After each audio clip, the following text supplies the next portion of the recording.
स्वागत है सभी का। देखिए इस वीडियो में हम पंडित सुंदरलाल शर्मा ओपन यूनिवर्सिटी के प्री डीएलएड और प्री बीएड एंट्रेंस एग्जाम में पिछले 2 वर्षों में पूछे गए शिक्षण अधिगम एवं विद्यालय टीचिंग लर्निंग एंड स्कूल के क्वेश्चन देखेंगे। 20-20 क्वेश्चन है हर सेक्शन का, तो टोटल 80 क्वेश्चन देखेंगे। वीडियो को पूरा देखिएगा बेटर अंडरस्टैंडिंग के लिए। आप ये समझ पाएंगे कि क्वेश्चन आते कैसे और क्वेश्चन का लेवल क्या रहता है और साथ ही साथ उसे सॉल्व करना कैसे है। चलिए देखते हैं। सबसे पहले पंडित सुंदरलाल शर्मा ओपन यूनिवर्सिटी 2025 में प्री डीएलएड के एंट्रेंस एग्जाम में पूछे गए टीचिंग लर्निंग एंड स्कूल के क्वेश्चन। पहला क्वेश्चन आपके सामने है। सीखना है लर्निंग इज सक्रिय, निष्क्रिय, स्थिर, अवलोकनात्मक। तो ये तो सभी को पता ही है। ये कैसा है? सक्रिय, एक्टिव। शिक्षक का उद्देश्य है the aim of teacher is छात्रों को परीक्षा में सफल होने के लिए मदद करना, छात्रों को अनुशासित बनाना, छात्रों की क्षमताओं का विकास करना, विद्यार्थियों में समाजी व्यवहार का विकास करना। तो देखिए शिक्षा का उद्देश्य क्या है? छात्रों की क्षमताओं का विकास करना, to develop the abilities of student. Option C सही हो जाएगा। गतिविधि आधारित शिक्षण का अर्थ है activity based learning means exercise के द्वारा सीखना, अभ्यास के द्वारा सीखना, करके सीखना, याद करके सीखना। तो इसका राइट आंसर हो जाएगा करके सीखना, लर्निंग बाय डूइंग। प्राथमिक शिक्षा की गुणवत्ता बढ़ाने हेतु राष्ट्रीय शिक्षा नीति 1986 में किस कार्यक्रम को अपनाया गया है? Which program has been adopted in the national education policy 1986 to improve the quality of primary education? बुनियादी शिक्षा, शैक्षिक निर्देशन, ऑपरेशन ब्लैक बोर्ड, कार्यानुभव। तो इसे आप लोग याद रखेंगे operation black board. Option C सही हो जाएगा।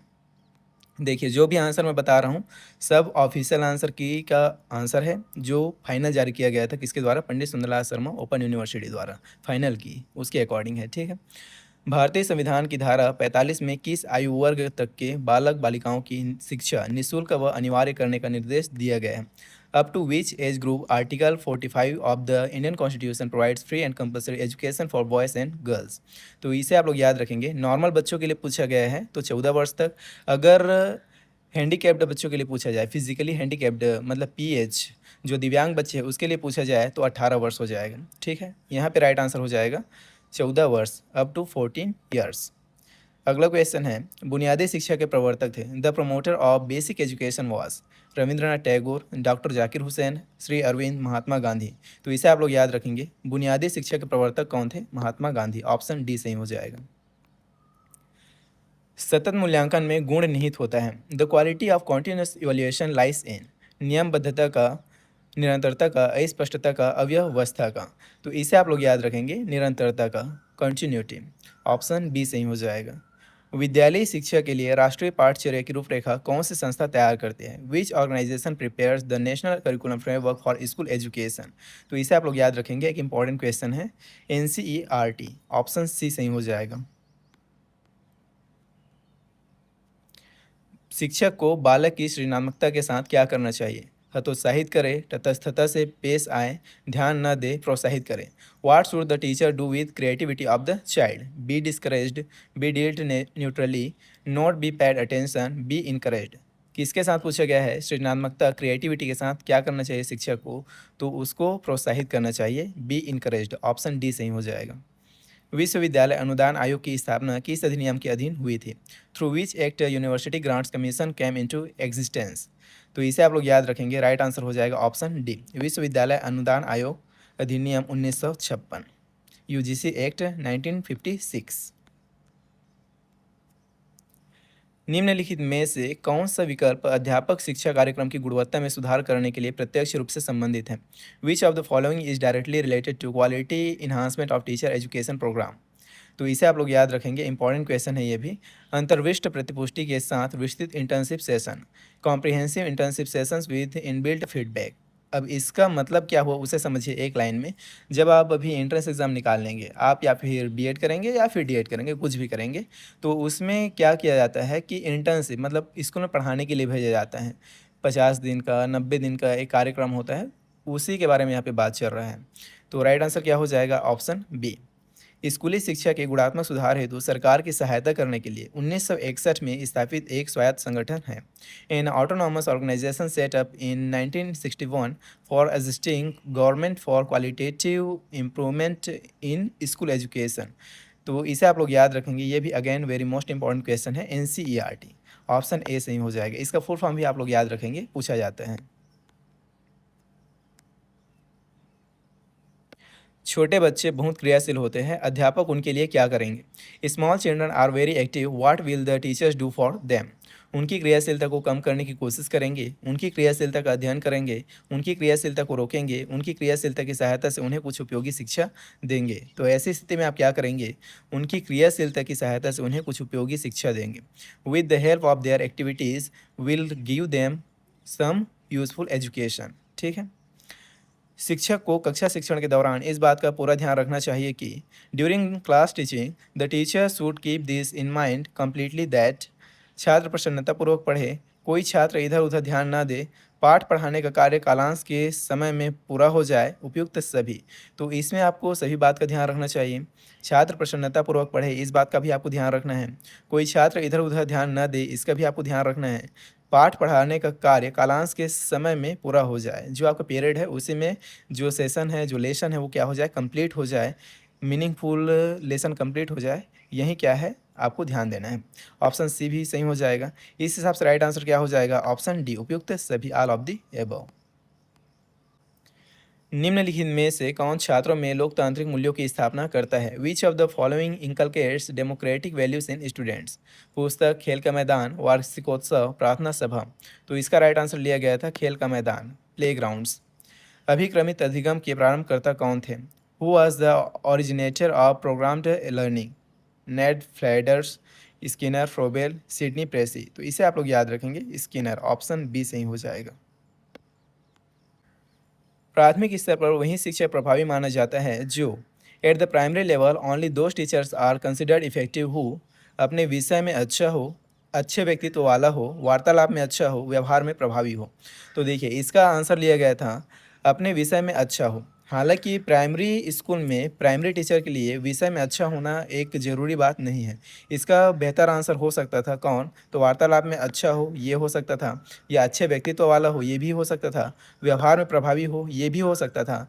लेकिन विषय में अच्छा हो ये ज़रूरी नहीं है। प्राइमरी में आपको विषय थोड़ी पढ़ाना है, आप तो जनरल चीज़ें पढ़ाते हैं बच्चों को।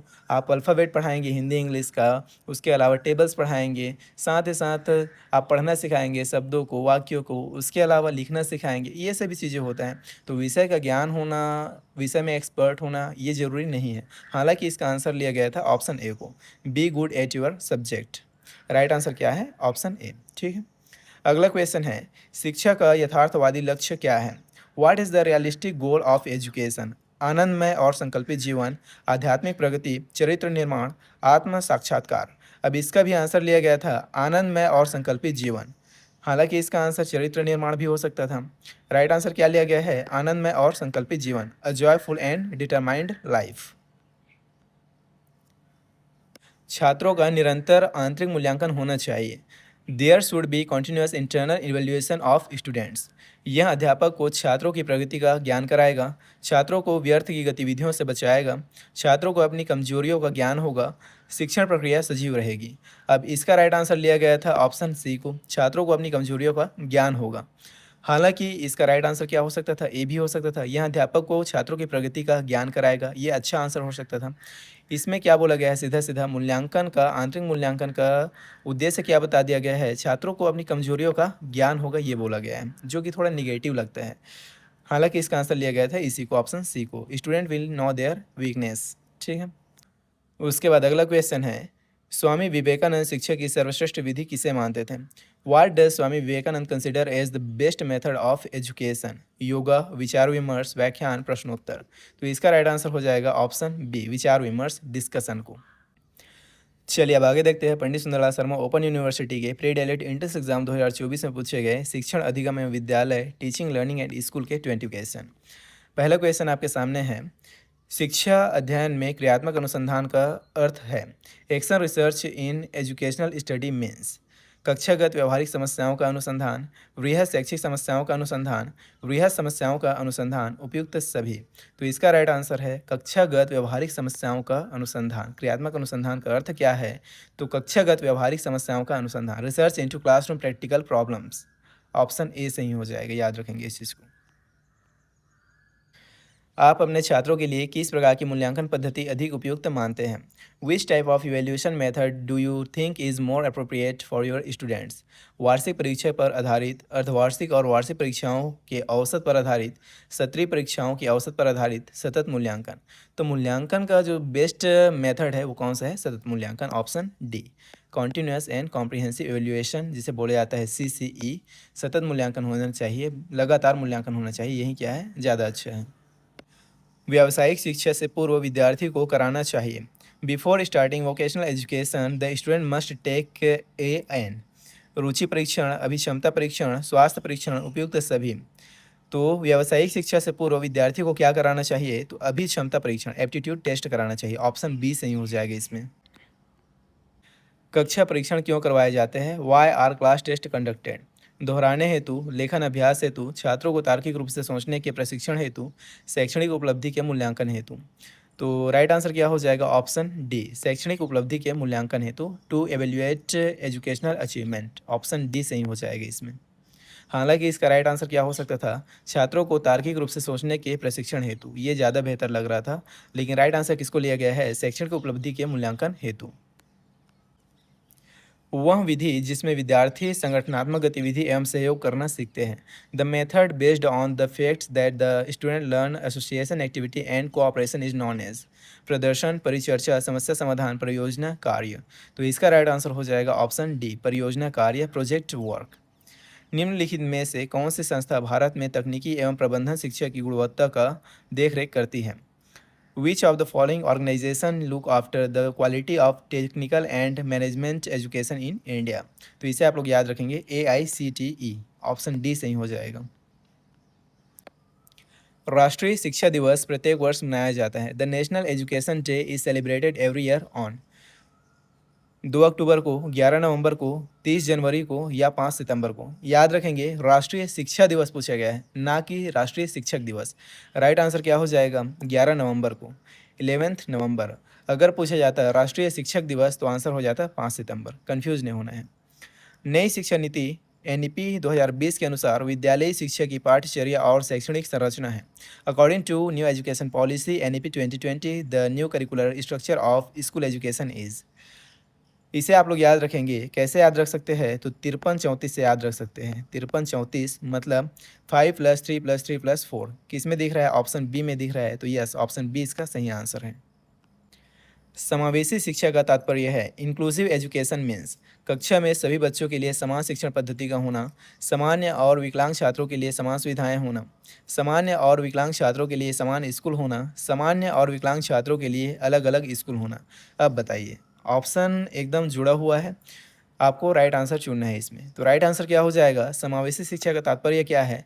सामान्य और विकलांग छात्रों के लिए समान स्कूल होना, having the same school for normal and disabled students. ठीक है, ऑप्शन सी सही हो जाएगा। शिक्षक प्रशिक्षण आवश्यक है। Teacher training is necessary. नौकरी पाने के लिए, प्रमाण पत्र प्राप्त करने के लिए, ज्ञान वृद्धि के लिए, शिक्षण क्षमता का विकास करने के लिए। तो शिक्षक प्रशिक्षण क्यों आवश्यक है? तो शिक्षण क्षमता का विकास करने के लिए, टू डेवलप टीचिंग कैपेसिटी। निम्नलिखित में से कौन सा मनोवैज्ञानिक गुण शिक्षण से संबंधित नहीं है? जो शिक्षण से संबंधित नहीं है उसे आपको बताना है। Which of the following psychological qualities is not related to teaching? आकांक्षा स्तर, रुचि, अभिप्रेरणा, बुद्धि। तो इसमें देखिए, रुचि, अभिप्रेरणा और बुद्धि ये शिक्षण से संबंधित है। जो शिक्षण से संबंधित नहीं है वो कौन सा है? आकांक्षा स्तर। और शिक्षण से संबंधित नहीं है करके पूछा गया है सवाल में, इसीलिए जवाब क्या होगा? जो निगेटिव है, ऑप्शन ए सही हो जाएगा, आकांक्षा स्तर। निम्नलिखित में से कौन सी विशेषता अच्छे मूल्यांकन से संबंधित नहीं है? Which of the following characteristics is not related to good evaluation? अब इसमें भी नॉट रिलेटेड पूछा गया है, जो अच्छे मूल्यांकन से संबंधित नहीं है उसे आपको बताना है। तो आत्मनिष्ठता, वस्तुनिष्ठता, व्यावहारिकता, तार्किकता। तो अच्छे मूल्यांकन से संबंधित कौन है? तो वस्तुनिष्ठता, व्यावहारिकता, तार्किकता ये अच्छे मूल्यांकन से संबंधित है। लेकिन जो संबंधित नहीं है वो कौन सा है? तो आत्मनिष्ठता, ये अच्छे मूल्यांकन से संबंधित नहीं है, इसीलिए राइट आंसर क्या हो जाएगा? Option A, subjectivity. भारतीय संविधान के अनुसार शिक्षा की सूची का विषय है। According to Indian constitution, education is a subject in which list. संघ सूची, राज्य सूची, समवर्ती सूची, स्थानीय प्रशासन। तो ये तो आप सभी को पता ही होगा, समवर्ती सूची का कंकरेंट लिस्ट, ऑप्शन सी सही हो जाएगा। निम्नलिखित में से कौन सा गुण आप अपने छात्रों में सर्वाधिक पसंद करेंगे? विच of the following qualities would you like most in your students? जिज्ञासा, आज्ञाकारिता, सहानुभूति, सहयोग। तो देखिए, सबसे अच्छा जो क्वालिटी है जो आप बच्चों में देखना चाहेंगे, बच्चों में पसंद करेंगे, वो कौन सा है? जिज्ञासा, क्यूरियोसिटी, ऑप्शन ए सही हो जाएगा। निम्नलिखित में से कौन सा शिक्षा आयोग नहीं था? जो शिक्षा आयोग नहीं था उसे आपको बताना है। Which of the following was not an educational commission? तो Simon commission, Sadler commission, Kothari commission, Radhakrishnan commission. तो देखिए, सैडलर कमीशन, कोठारी कमीशन और राधाकृष्णन कमीशन, ये सभी क्या है? शिक्षण आयोग थे, शिक्षा आयोग था, ठीक है। लेकिन जो शिक्षा आयोग नहीं था वो कौन सा है? तो साइमन कमीशन, ऑप्शन ए सही हो जाएगा। शालाओं में पाठ्य सहगामी क्रियाएं आयोजित की जाती है जिससे छात्रों में co-curricular activities are organised in schools so that in students प्रतिद्वंद्विता की भावना बढ़े, सहयोगात्मक कार्य की प्रवृत्ति आए, पुरस्कार प्राप्त करने की प्रेरणा विकसित हो, शाला के प्रति आदर भावना बढ़े। तो ऐसा क्यों किया जाता है? ऐसा करने का उद्देश्य क्या है, ये आपसे पूछा गया है। तो इसका मेन उद्देश्य है सहयोगात्मक कार्य की प्रवृत्ति आए, tendency of collaborative work increases, option B सही हो जाएगा। निःशुल्क एवं अनिवार्य शिक्षा पाने का अधिकार अधिनियम किस दिनांक से लागू हुआ है? From which date the right to free and compulsory education act came in force? तो इसे आप लोग याद रखेंगे 1 अप्रैल एंड 2010, 1 अप्रैल 2010 याद रखेंगे इसको। ऑप्शन सी सही हो जाएगा, 1 अप्रैल 2010।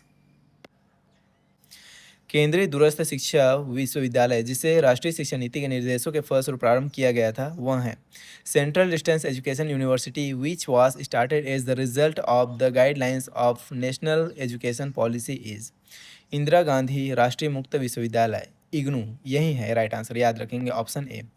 Indira Gandhi national open university, short में इसे क्या बोला जाता है? तो शॉर्ट में इसे बोला जाता है इग्नू, याद रखेंगे। Indira Gandhi national open university, IGNOU. बच्चों की सीखने की प्रक्रिया में अभिभावकों की भूमिका होनी चाहिए। Role of the parents in the learning process of children should be सकारात्मक, नकारात्मक, प्रेरणादायक, सहानुभूतिपूर्ण। कैसा होना चाहिए? तो याद रखेंगे प्रेरणादायक होना चाहिए, इंस्पायरेशनल होना चाहिए, ऑप्शन सी सही हो जाएगा, इंस्पिरेशनल, ठीक है। छात्र परिषद का प्रमुख उद्देश्य होता है the main objective of student council is. छात्रों को स्व अनुशासनबद्ध रहने का प्रशिक्षण प्रदान करना, विद्यालय प्रबंध की समस्याओं का सरलीकरण करना, छात्रों के मनोबल में वृद्धि करना, छात्रों को विद्यालयी समस्याओं को निपटाने हेतु सहभागिता प्रदान करना।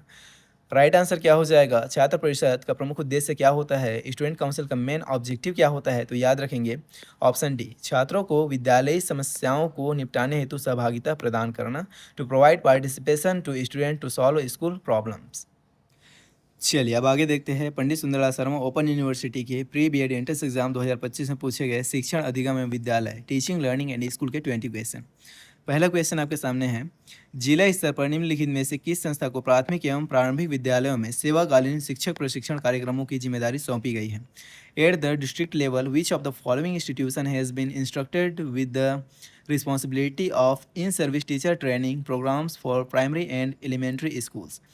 जिला स्तर पर पूछा गया है तो याद रखेंगे जिला स्तर पर होता है डाइट्स, जिसका की जिम्मेदारी होता है in service teacher training program करना, मतलब सेवाकालीन शिक्षक प्रशिक्षण कार्यक्रमों की जिम्मेदारी किसका होता है? तो डाइट्स का होता है, इस बात को आपको याद रखना है। इसका फुल फॉर्म भी याद रखेंगे, district institute of education training. NCERT की स्थापना कब हुई? When was NCERT established? 1958, 1960, 1961, 1973। तो इसे आप लोग याद रखेंगे 1961, ऑप्शन सी सही हो जाएगा। निम्नलिखित में से कौन सा छात्रों के व्यवहार को प्रभावित करने वाला कारक नहीं है? जो छात्रों के व्यवहार को प्रभावित करने वाला कारक नहीं है उसे आपको बताना है। Which of the following factor does not affect the behaviour of students? Not पूछे गए हैं। पारिवारिक वातावरण, सोशल मीडिया, विद्यालय पाठ्यक्रम, ब्रह्मांडी किरणें। अब देखिए पढ़ के ही पता चल रहा है, पारिवारिक वातावरण छात्र के व्यवहार को प्रभावित करेगा, सोशल मीडिया प्रभावित करता है आजकल, विद्यालय का जो पाठ्यक्रम है वो भी प्रभावित करेगा, लेकिन जो ऑप्शन डी है ब्रह्मांडी किरणें, ये क्या प्रभावित करेगा? Cosmic rays. राइट आंसर क्या हो जाएगा? Option D. निम्नलिखित में से कौन सा कक्षा में सकारात्मक पुनर्बलन का उदाहरण है? Which of the following is an example of positive reinforcement in the classroom? बारी से बाहर पहले बोलने पर छात्र को दंडित करना, असाइनमेंट पूरा न करने पर छात्र को अतिरिक्त होमवर्क देना, किसी चुनौतीपूर्ण समस्या को पूरा करने के लिए छात्र की प्रशंसा करना, दुर्व्यवहार करने वाले छात्र की उपेक्षा करना। राइट आंसर क्या हो जाएगा? तो ऑप्शन सी, किसी चुनौतीपूर्ण समस्या को पूरा करने के लिए छात्र की प्रशंसा करना। Praising a student for completing a challenging problem. शिक्षक अधिकार अधिनियम 2009 भारतीय संविधान के किस अनुच्छेद के अंतर्गत लागू है? Right to education act 2009 is applicable under which article of the Indian constitution? अनुच्छेद 16, अनुच्छेद 15, अनुच्छेद 17, अनुच्छेद 21A। तो याद रखेंगे आर्टिकल 21A, अनुच्छेद 21A, ऑप्शन डी सही हो जाएगा। शिक्षण का मुख्य उद्देश्य क्या होना चाहिए? What should be the main objective of teaching? छात्रों को परीक्षा के उत्तीर्ण करने के लिए तैयार करना, छात्रों की सोचने की शक्ति विकसित करना, अच्छे नोट्स लिखवाना, पाठ्यक्रम पूरा करना। शिक्षण का मुख्य उद्देश्य पूछा गया है, तो क्या होना चाहिए? छात्रों की सोचने की शक्ति विकसित करना, ऑप्शन बी सही हो जाएगा, to develop thinking power of students. निम्नलिखित में से कौन सी एक प्रभावी कक्षा प्रबंधन रणनीति मानी जाएगी? Which of the following is considered as an effective classroom management strategy? स्पष्ट नियम और दिनचर्या बनाना, किसी भी गलती के लिए सख्त दंड देना, छात्र के कदाचार की अनदेखी करना, निर्देशन के बिना पूर्ण स्वतंत्रता देना। तो देखिए, प्रभावी कक्षा प्रबंधन रणनीति मानी जाएगी पूछा गया है, तो ऑप्शन ए, स्पष्ट नियम होना चाहिए और दिनचर्या बनाना चाहिए। Setting clear rules and routines, option A सही हो जाएगा। निम्नलिखित में से कौन सा पाठ्यक्रम बनाने का एक आवश्यक सिद्धांत है? Which of the following is an essential principle of curriculum planning? विषयों का यादृच्छिक चयन, मूल्यांकन का बहिष्कार, क्रमबद्धता, रट्टा मारना। तो इसका राइट आंसर हो जाएगा ऑप्शन सी, क्रमबद्धता, सीक्वेंस। एक प्रॉपर सीक्वेंस होना चाहिए, क्रमबद्धता होना चाहिए। विद्यालय संगठन के संदर्भ में PTA का क्या अर्थ है? What does PTA stand for in the reference of school organization? अभिभावक शिक्षक संघ, सार्वजनिक शिक्षण गठबंधन, निजी प्रशिक्षण अकादमी, पेशेवर शिक्षक सभा। तो PTA का मतलब क्या है? पेरेंट टीचर एसोसिएशन, मतलब ऑप्शन ए, अभिभावक शिक्षक संघ, ऑप्शन ए सही हो जाएगा। ICT एकीकरण का उद्देश्य है। The purpose of ICT integration is for संसाधनों के उपयोग में मितव्ययिता के प्रति चिंताओं को बढ़ावा देना, सीखने के परिणामों को बढ़ाना, मनोरंजन करना, शिक्षकों के भार को कम करना। तो इसका जो उद्देश्य है, इसका जो ऑब्जेक्टिव है वो क्या है? सीखने के परिणामों को बढ़ाना, enhancing learning outcomes, option B सही हो जाएगा। निम्नलिखित में से कौन सा शिक्षकों के लिए सेमिनार आयोजित करने का मुख्य उद्देश्य है? Which of the following is the main purpose of arranging seminars for teachers? सेवारत शिक्षक मूल्यांकन, सेवारत शिक्षक व्यावसायिक विकास, शिक्षकों को बाहर घूमने का अवसर देना कोई उद्देश्य नहीं होता। तो सेमिनार, शिक्षकों के लिए सेमिनार आयोजित करने का मुख्य उद्देश्य क्या है, ये आपसे पूछा गया है, तो याद रखेंगे सेवारत शिक्षक व्यावसायिक विकास, in service teacher professional development, option B सही हो जाएगा। शिक्षण मुख्य रूप से किसके द्वारा किया जाना चाहिए? By whom teaching should mainly be done? अप्रशिक्षित व्यक्ति, युवा प्रतिभाशाली व्यक्ति, कुशल एवं प्रशिक्षित शिक्षक, अनुभवहीन शिक्षक। अब देखिए, ये क्वेश्चन ऐसा है कि ऑप्शन को आप पढ़ेंगे तो आसानी से समझ में आ जाएगा। शिक्षण मुख्य रूप से किसके द्वारा किया जाना चाहिए पूछा गया है, तो अप्रशिक्षित व्यक्ति द्वारा, बिल्कुल नहीं। उसके बाद अगला ऑप्शन है युवा प्रतिभाशाली व्यक्ति। सिर्फ युवा होने से और प्रतिभाशाली होने से बन जाएगा क्या? जी नहीं। अगला ऑप्शन है कुशल एवं प्रशिक्षित शिक्षक। किसके द्वारा किया जाना चाहिए? तो कुशल एवं प्रशिक्षित शिक्षक द्वारा, ऑप्शन सी सही हो जाएगा इसका राइट आंसर। क्लियर है? ऑप्शन सी इसका सही आंसर हो जाएगा। उसके अलावा अगला ऑप्शन है अनुभवहीन शिक्षक। अनुभवहीन शिक्षक से शिक्षण किया जाना चाहिए क्या? जी नहीं। राइट आंसर क्या हो जाएगा? By whom teaching should mainly done, तो skilled and trained teacher. Clear है? ऑप्शन सी सही हो जाएगा। समाज में शिक्षकों का स्तर ऊंचा होना चाहिए क्योंकि way the level of teachers in the society should be high because they अधिक कार्य करते हैं, समाज के लोगों से मिलते हैं, अत्यधिक मानसिक कार्य करते हैं, भावी नागरिक तैयार करते हैं। समाज में शिक्षकों का स्तर ऊंचा होना चाहिए, इसका कारण पूछा गया है कि क्यों होना चाहिए? क्योंकि भावी नागरिक तैयार करते हैं। Prepare future citizens, option D सही हो जाएगा। एक शिक्षक का काम कुशलतापूर्वक पढ़ाना है और यह भी पता लगाना है कि क्या a teacher's job is to teach effectively and also to find if छात्र ठीक से बैठे हैं, छात्र उचित पोशाक में हैं, छात्र चुपचाप उसकी बात सुन रहे हैं, छात्र समझ रहे हैं कि वह क्या पढ़ा रहे हैं। यस, शिक्षक का काम कुशलतापूर्वक पढ़ाना है और यह भी पता लगाना है कि क्या छात्र समझ रहे हैं कि वह क्या पढ़ा रहे हैं। ऑप्शन डी सही हो जाएगा। Student understand what he is teaching. Clear है। एक पाठ समाप्त करने के बाद एक शिक्षक के लिए महत्वपूर्ण यह है कि after completing the lesson it is important for the teachers to. पाठ के मुख्य बिंदुओं को संक्षेप में बताएं। अगला पाठ शुरू करें, छात्रों को धन्यवाद दें, छात्रों से पाठ को कंठस्थ करने को कहें। देखिए इसमें क्या है जो सही नहीं हो सकता, तो ऑप्शन बी, अगला पाठ शुरू करें नहीं करना है, छात्रों को धन्यवाद नहीं देना है, छात्रों से पाठ को कंठस्थ करने को नहीं कहना है। जब 3 ऑप्शन एलिमिनेट होकर हट गए तो बचा एक ऑप्शन जो कि सही है। राइट आंसर क्या हो जाएगा? ऑप्शन ए, पाठ के मुख्य बिंदुओं को संक्षेप में बताएं। Summarise the main points of the lesson. नकारात्मक दृष्टिकोण वाले शिक्षक के बारे में निम्नलिखित में से कौन सा कथन सत्य है? Which of the following statement is true about a teacher with negative attitude? वह मिलनसार और मौज मस्ती पसंद व्यक्ति है, वह महत्वाकांक्षी और आत्मविश्वासी है, वह ईमानदार और जिम्मेदार है, वह व्यवहारिक शिक्षक की अपेक्षा रटने पर अधिक जोर देता है। तो नकारात्मक दृष्टिकोण वाले शिक्षक के बारे में पूछा गया है कि कौन सा कथन सत्य है, ये आपको बताना है। तो नकारात्मक दृष्टिकोण वाले शिक्षक के बारे में क्या सही है? ऑप्शन डी, वह व्यवहारिक शिक्षक की अपेक्षा रटने पर अधिक जोर देता है। He gives more stress on rote learning than on practical learning. निम्नलिखित में से कौन सा एक प्रभावी शिक्षक का घटक है? Which one of the following is the component of an effective teacher? पहला ऑप्शन है छात्रों पर ध्यान केंद्रित करना, जो कि एक प्रभावी शिक्षक का घटक है। सहकर्मियों के साथ सहयोग करना, ये भी है। विषय वस्तु का ज्ञान होना ही चाहिए। इस हिसाब से राइट आंसर क्या हो जाएगा? तो उपयुक्त सभी, all of the above, option D सही हो जाएगा। स्कूल में शैक्षिक मार्गदर्शन का उद्देश्य है। Objective of educational guidance in the school is to, पाठ्यक्रम के बदलाव में मदद करना, शिक्षकों को अपनी विद्यार्थियों का चयन करने में सहायता करना, छात्रों को उनके अध्यापन के विषय चुनने में सहायता करना, भावनात्मक सहायता प्रदान करना। तो स्कूल में शैक्षिक मार्गदर्शन का उद्देश्य क्या है? छात्रों को उनके अध्यापन के विषय चुनने में सहायता करना। Help the students to select their subjects of study, option C सही हो जाएगा। खेल पद्धति छात्रों में क्या विकसित करती है? What does the play way method develop in students? संज्ञानात्मक विकास, संज्ञानात्मक भावनात्मक और शारीरिक विकास, भावनात्मक विकास, शारीरिक विकास। अब इस क्वेश्चन में अगर आप कॉमन सेंस भी लगाएंगे, ध्यान से पढ़ेंगे, तो वैसे भी आप सही आंसर तक पहुंच जाएंगे। ऐसा मैं क्यों कह रहा हूँ उसको समझिए। देखिए पहला ऑप्शन है संज्ञानात्मक विकास, तीसरा ऑप्शन है भावनात्मक विकास और चौथा ऑप्शन है शारीरिक विकास। और अगर आप ऑप्शन बी को देखेंगे तो ये सभी इसी में दिया गया है, संज्ञानात्मक, भावनात्मक, शारीरिक विकास।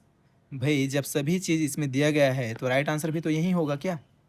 राइट आंसर क्या होगा? ऑप्शन बी हो जाएगा। क्यों? क्योंकि इसमें सभी चीज़ दिया गया है, संज्ञानात्मक विकास दिया गया है, भावनात्मक विकास दिया गया है और शारीरिक विकास दिया गया है। इसलिए ऑप्शन बी इस क्वेश्चन का राइट आंसर हो जाएगा। चाइल्ड सेंट्रिक क्लासरूम का क्या मतलब है? What do you mean by child centric classroom? व्यक्तिगत आवश्यकताओं अंतर को संबोधित करना, व्याख्यानों को कम करना, कक्षा से बाहर जाना, छात्रों में से दोस्ती करना। तो चाइल्ड सेंट्रिक क्लासरूम का मतलब क्या है ये आपको बताना है। तो क्या होता है इसका मतलब? व्यक्तिगत आवश्यकताओं अंतर को संबोधित करना, ऑप्शन ए सही हो जाएगा। Addressing individual needs and differences. चलिए अब आगे देखते हैं पंडित सुंदरलाल शर्मा ओपन यूनिवर्सिटी के pre B Ed entrance exam 2024 में पूछे गए शिक्षण अधिगम एवं विद्यालय टीचिंग लर्निंग एंड स्कूल के 20 क्वेश्चन, जिसमें पहला क्वेश्चन ये रहा। राष्ट्रीय अध्यापक शिक्षा परिषद का मुख्य कार्य है। The main function of national council for teacher education is, ये क्या है? तो NCTE। बात किसका चल रहा है? बात चल रहा है NCTE का। इसका फुल फॉर्म याद रखेंगे, इसका फुल फॉर्म होता है national council for teacher education. कई बार पूछा जा चुका है, एकदम इंपॉर्टेंट क्वेश्चन है, ठीक है। तो इसका मुख्य कार्य क्या है ये आपको बताना है यहाँ पे। नए अध्यापक शिक्षा संस्थानों को मान्यता प्रदान करना, अध्यापक शिक्षा संस्थानों की मान्यता रद्द करना, अध्यापक शिक्षा संस्थानों के लिए मानक तथा मानदंड निर्धारित करना, उपयुक्त सभी। तो इसका जो कार्य है, मुख्य कार्य क्या है? ये सभी है, ठीक है। ऑप्शन डी सही हो जाएगा। नए अध्यापक शिक्षा संस्थानों को मान्यता भी प्रदान करता है और मान्यता रद्द भी करता है। साथ ही साथ अध्यापक शिक्षा संस्थानों के लिए मानक तथा मानदंड भी निर्धारित करता है। कौन? तो NCTE, national council for teacher education, राष्ट्रीय अध्यापक शिक्षा परिषद। याद रखेंगे, बेहद इंपॉर्टेंट क्वेश्चन। इसका जो फंक्शन है, इसका जो कार्य है वो भी इंपॉर्टेंट है। साथ ही साथ इसका फुल फॉर्म तो पूछा ही जाता है, कई बार पूछा जा चुका है अलग अलग टीचिंग एग्जाम में। एक अच्छा शिक्षक वह है जो, अ good teacher is one who, कहानियाँ सुनाता है, छात्रों की मदद करता है, छात्रों को सीखने के लिए प्रेरित करता है, उपयुक्त में से कोई नहीं। तो एक अच्छा शिक्षक वह है जो छात्रों को सीखने के लिए प्रेरित करता है। ऑप्शन सी सही हो जाएगा। A good teacher is one who inspires student to learn. विद्यालय की जलवायु स्कूल क्लाइमेट का क्या अर्थ है? What does school climate refer to? विद्यालय के भौतिक वातावरण की स्थिति, विद्यालय के अंदर की हवा की गुणवत्ता, विद्यालय के वातावरण में शैक्षणिक, सामाजिक और भावनात्मक पहलुओं की समग्र गुणवत्ता, विद्यालय का तापमान और मौसम की स्थिति। अब आप इसमें देखेंगे तो इसमें आप समग्र गुणवत्ता देख के आप इस ऑप्शन के साथ जा सकते हैं। क्यों? क्योंकि पॉजिटिव चीज़ पूछा गया है, विद्यालय की जलवायु, स्कूल क्लाइमेट का बात चल रहा है, उसका अर्थ पूछा गया है। राइट आंसर क्या हो जाएगा? ऑप्शन सी, विद्यालय के वातावरण में शैक्षणिक, सामाजिक और भावनात्मक पहलुओं की समग्र गुणवत्ता। The overall quality of the academic, social and emotional aspect of school environment. शिक्षा में समाजीकरण का क्या महत्व है? What is the significance of socialisation in education? केवल शैक्षणिक कौशल पर ध्यान केंद्रित करना, केवल देख के आप वैसे भी इस ऑप्शन को क्या कर देंगे? एलिमिनेट कर देंगे। छात्रों को समाज के नियमों और मूल्यों को समझने और अपनाने में मदद करना, अच्छी बात है। अगला ऑप्शन है छात्रों को अकेले पढ़ने के लिए प्रोत्साहित करना, अकेले पढ़ने के लिए प्रोत्साहित नहीं करना है, निगेटिव है। छात्रों को प्रतियोगिता के महत्व को समझाना, प्रतियोगिता का महत्व बच्चों को पता होना चाहिए, ज़रूरी है, लेकिन सामाजिकरण का महत्व ये नहीं है, ये भी एलिमिनेट हो जाएगा। राइट आंसर क्या हो जाएगा? ऑप्शन बी, छात्रों को सामाजिक नियमों और मूल्यों को समझाने और अपनाने में क्या करना? मदद करना। Helping student to understand and adopt the rules and value of society. छात्रों के आलोचनात्मक सोच कौशल को बढ़ाने के लिए निम्नलिखित में से कौन सा तरीका सबसे प्रभावी है? Which of the following is the effective way to enhance students critical thinking skill? उन्हें अधिक गृह कार्य देना, तथ्यों को रटाने हेतु प्रोत्साहित करना, ऐसी चर्चाओं की सुविधा देना जिनमें विचारों के मूल्यांकन और संश्लेषण की आवश्यकता हो, हर कार्य के लिए स्पष्ट और प्रत्यक्ष निर्देश प्रदान करना। तो आलोचनात्मक सोच कौशल को बढ़ाने के लिए कौन सा तरीका प्रभावी है, ये आपसे पूछा गया है। तो ऑप्शन सी, ऐसी चर्चाओं की सुविधा देना जिनमें विचारों के मूल्यांकन और संश्लेषण की क्या हो? आवश्यकता हो। Facilitating discussion that requires evaluation and synthesis of idea. Option C सही हो जाएगा। एक शिक्षार्थी केंद्रित कक्षा की विशेषता है। Characteristics of learner centred classroom is. शिक्षक ज्ञान का प्राथमिक स्रोत होता है, छात्र जानकारी के निष्क्रिय प्राप्तकर्ता होते हैं, पाठ्यक्रम को जल्दी पूरा करने पर ध्यान केंद्रित किया जाता है, छात्र स्वयं के सीखने की प्रक्रिया में सक्रिय रूप से शामिल होते हैं। ऑप्शन ए, बी, सी ये तीनों पढ़ के ही आप एलिमिनेट कर सकते हैं। क्यों? क्योंकि शिक्षक ज्ञान का प्राथमिक स्रोत होता है बोला गया है, छात्र जानकारी के निष्क्रिय प्राप्तकर्ता बोला गया है, पाठ्यक्रम को जल्दी पूरा करने पर ध्यान केंद्रित होता है बोला गया है। ये तीनों क्या है? निगेटिव है। शिक्षार्थी केंद्रित मतलब बाल केंद्रित कक्षा की विशेषता पूछा गया है। चाइल्ड सेंटर्ड क्लासरूम के बारे में बात चल रहा है, लर्नर सेंटर्ड क्लासरूम के बारे में बात चल रहा है। तो राइट आंसर क्या हो जाएगा? ऑप्शन डी सही हो जाएगा। छात्र स्वयं के सीखने की प्रक्रिया में सक्रिय रूप से शामिल होते हैं। Students are actively involved in their own learning process. Bloom की टैक्सोनॉमी शैक्षिक उद्देश्यों को 3 क्षेत्रों में वर्गीकृत करती है।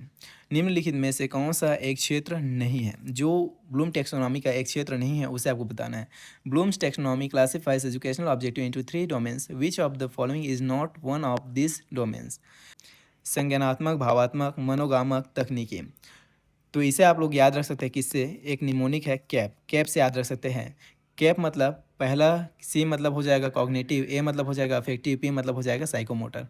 अब कहीं भी टी है क्या इस निमोनिक में? नहीं है। तो टी टेक्नोलॉजिकल ऐसा कुछ नहीं होता है, ठीक है, टेक्नोलॉजिकल नहीं होता है, तकनीकी नहीं होता है और पूछा ही नहीं है, इसीलिए जो नहीं है वही सही है। ऑप्शन डी इसका सही आंसर हो जाएगा।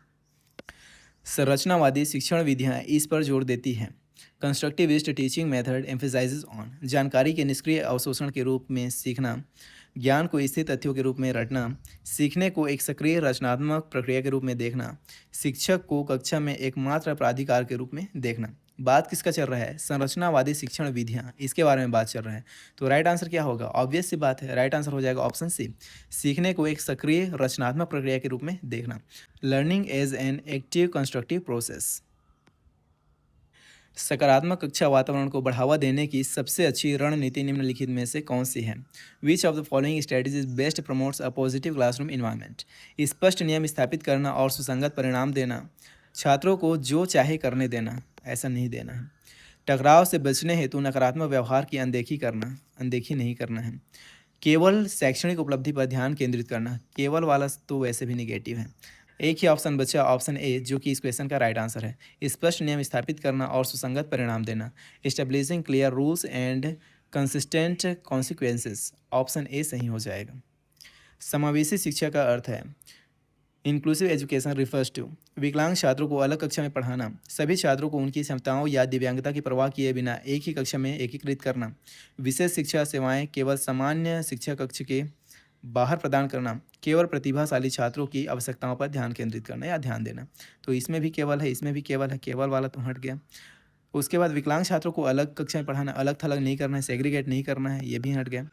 बचा एक ही ऑप्शन, ऑप्शन बी, जो कि सही है। सभी छात्रों को उनकी क्षमताओं या दिव्यांगता की परवाह किए बिना एक ही कक्षा में एकीकृत करना, integrating all students regardless of their abilities और disabilities into the same classroom, option B सही हो जाएगा। कक्षा प्रबंधन का मुख्य उद्देश्य क्या है? What is the main goal of classroom management? हर समय सख्त अनुशासन बनाए रखना, ऐसा वातावरण बनाना जहां प्रभावी शिक्षण एवं सीखने की प्रक्रिया हो सके, यह सुनिश्चित करना कि छात्र अपना गृह कार्य समय पर पूरा करें, कक्षा में समूह कार्य को कम करना। तो कक्षा प्रबंधन का मुख्य उद्देश्य क्या है? तो देखिए राइट आंसर हो जाएगा ऑप्शन बी, ऐसा वातावरण बनाना जहां प्रभावी शिक्षण एवं सीखने की प्रक्रिया हो सके, to create an environment where effective teaching and learning can take place. Flipped कक्षा मॉडल का सबसे अच्छा वर्णन निम्नलिखित में से कौन सा है? Which of the following best describes the flipped classroom models?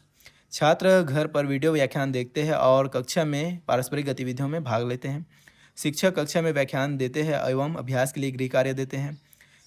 छात्र कक्षा में परियोजनाओं पर काम करते हैं, घर पर पाठ्य पुस्तकें पढ़ते हैं। पाठ्यक्रम बिना किसी शिक्षक के हस्तक्षेप के पूरी तरह से छात्र निर्देशित होता है। राइट आंसर क्या हो जाएगा फ्लिप्ड कक्षा मॉडल का? तो ऑप्शन ए, छात्र घर पर वीडियो व्याख्यान देखते हैं और कक्षा में पारस्परिक गतिविधियों में भाग लेते हैं। Student watch videos at home and engage in interactive activities in class. शिक्षा के संदर्भ में स्कैफ फोल्डिंग का क्या अर्थ है? What is scaffolding in the context of education? बेहतर कक्षा वातावरण के लिए भौतिक संरचनाओं का निर्माण करना, छात्रों को अस्थायी सहायता देना ताकि वे उस कार्य को कर सके जो वे अकेले नहीं कर सकते, छात्रों को बिना किसी मार्गदर्शन के स्वतंत्र काम करने देना, छात्रों को वास्तुकला डिज़ाइन के बारे में सिखाना। तो स्केप फोल्डिंग इसका मतलब होता है पाठ, मचान, ढांचा, टेम्पररी हेल्प, छात्रों को अस्थायी सहायता देना ताकि वे उस कार्य को कर सके जो वे अकेले नहीं कर सकते, ऑप्शन बी सही हो जाएगा। Providing temporary support to student to help them achieve a task they can not accomplish alone.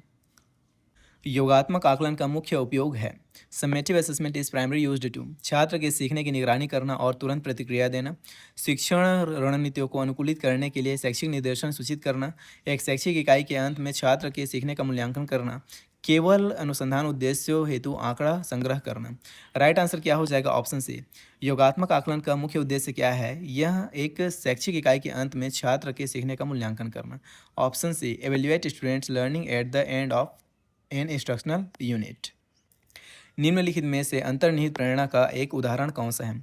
Which of the following is an example of intrinsic motivation? अच्छे प्रदर्शन के लिए पुरस्कार प्राप्त करना, दंड से बचने के लिए कड़ी मेहनत करना, व्यक्तिगत रुचि एवं आनंद हेतु नई भाषा सीखना, अतिरिक्त क्रेडिट बिंदु के लिए असाइनमेंट पूरा करना। तो अंतर्निहित प्रेरणा का एक उदाहरण पूछा गया है इंट्रिंसिक मोटिवेशन, व्यक्तिगत रुचि और आनंद हेतु नई भाषा सीखना, ये इसका उदाहरण है।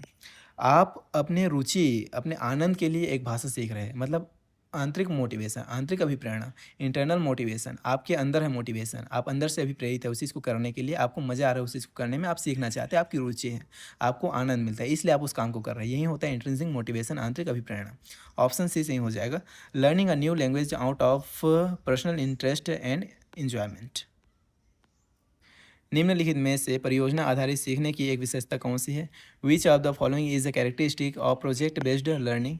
तथ्यों को याद रखने और दोहराने पर फोकस करना, वर्कशीट और प्रश्नोत्तरी को पूरा करने पर जोर देना, छात्रों को गहन ज्ञान प्राप्त करने के लिए वास्तविक दुनिया की परियोजनाओं में संलग्न करना, एकल पाठ्य पुस्तक को जानकारी के एकमात्र स्रोत के रूप में उपयोग करना। तो परियोजना आधारित सीखने की एक मुख्य विशेषता कौन सा है? तो ऑप्शन सी, छात्रों को गहन ज्ञान प्राप्त करने के लिए वास्तविक दुनिया की परियोजनाओं में संलग्न करना, engaging student in complex real world project to acquire deeper knowledge, option C सही हो जाएगा। सहकारी अधिगम में शिक्षक की भूमिका मुख्य रूप से है in cooperative learning the teacher's role is primary to ज्ञान के एकमात्र प्रदाता के रूप में कार्य करना, समूह गतिकी की निगरानी और आवश्यकता अनुसार मार्गदर्शन देना, केवल व्यक्तिगत प्रदर्शन के आधार पर छात्रों का मूल्यांकन करना, बिना किसी सहायता के कार्य सौंपना। तो देखिए ऑप्शन ए भी एलिमिनेट हो जाएगा। ज्ञान के एकमात्र प्रदाता के रूप में कार्य करना बोला गया है, जो कि निगेटिव है। बचा एक ही ऑप्शन, ऑप्शन बी, जो कि सही है। समूह गतिकी की निगरानी और आवश्यकता अनुसार मार्गदर्शन देना, monitor group dynamics and provide guidance as needed. Option B सही हो जाएगा। क्लियर है। अगला क्वेश्चन है, अनुभवात्मक अधिगम शब्द को सबसे अच्छा किस रूप में परिभाषित किया गया है? The term experiential learning is best defined as व्याख्यान और नोट्स लेने के माध्यम से सीखना, तथ्यों और जानकारी को याद करके सीखना, प्रत्यक्ष अनुभव द्वारा सीखना, मानकीकृत परीक्षण पूरा करके सीखना। तो इसका राइट आंसर हो जाएगा ऑप्शन सी। याद रखें, प्रत्यक्ष अनुभव द्वारा सीखना। Learning through direct experiences, direct experience, तभी तो आप अनुभव करेंगे उस चीज़ को, एक्सपीरियंस करेंगे, इसी को बोला गया है एक्सपीरियंशियल लर्निंग, अनुभवात्मक अधिगम, प्रत्यक्ष अनुभव द्वारा सीखना। ठीक है। मेटाकॉग्निशन का अर्थ है, मेटाकॉग्निशन रिफर्स टू जटिल समस्याओं को हल करने की क्षमता, स्वयं के सोचने की प्रक्रियाओं के बारे में सोचना, बड़ी मात्रा में जानकारी को याद करने की प्रक्रिया, नए शारीरिक कौशल सीखना। तो मेटाकॉग्निशन का मतलब होता है स्वयं के सोचने की प्रक्रियाओं के बारे में सोचना, थिंकिंग अबाउट थिंकिंग, यही क्या होता है, मेटाकॉग्निशन होता है। ऑप्शन बी सही हो जाएगा। अगला क्वेश्चन है जो कि इस क्लास का लास्ट क्वेश्चन होने वाला है, सहपाठी ट्यूटरिंग, पीयर ट्यूटरिंग एक प्रभावी शिक्षण रणनीति है क्योंकि peer tutoring is an effective instructional strategy because यह शिक्षक के कार्यभार को कम करता है, छात्र अक्सर एक दूसरे की अवधारणाओं की व्याख्या से अच्छा सीखते हैं, यह शिक्षक नेतृत्व वाले निर्देश की आवश्यकता को प्रतिस्थापित करता है, इसमें कम योजना और तैयारी की आवश्यकता होती है। तो सहपाठी ट्यूटरिंग एक प्रभावी शिक्षण रणनीति है क्योंकि छात्र अक्सर एक दूसरे की अवधारणाओं की व्याख्याओं से अच्छा सीखते हैं। राइट आंसर क्या हो जाएगा? Option B, students often learn better when they explain concept to each other. Option B इसका सही उत्तर हो जाएगा। इस तरह से इस क्लास में हमने 2024 और 2025 में पंडित सुंदरलाल शर्मा ओपन यूनिवर्सिटी द्वारा प्री बीएड और प्री डीएलएड के एंट्रेंस एग्जाम में पूछे गए स्कूल एवं विद्यालय अधिगम के 2020 करके टोटल 80 क्वेश्चन देखें एंड डेफिनेटली आपको सभी क्वेश्चन अच्छे से समझ में आया होगा और क्वेश्चन आता कैसे है ये भी पता चला होगा। वीडियो पसंद है तो वीडियो को एक लाइक करेंगे और अपने दोस्तों के साथ इसे शेयर करेंगे जो भी प्री बीएड या प्री डीएलएड एंट्रेंस एग्जाम की तैयारी कर रहे हैं उसके साथ। साथ ही साथ ये जो क्लास नोट है एज इट इज़ मार्क किया हुआ आपको टेलीग्राम में मिल जाएगा। टेलीग्राम आप ज्वाइन कर सकते हैं वीडियो के डिस्क्रिप्शन में दिए गए लिंक से या फिर पिन कमेंट के लिंक से या फिर सर्च कर सकते हैं टीचर 3.0। बाकी आगे आने वाले क्लासेस के लिए आप चैनल से जुड़ सकते हैं सब्सक्राइब करके। बाकी हम आपसे मिलते हैं नेक्स्ट वीडियो में। Till then take care and bye.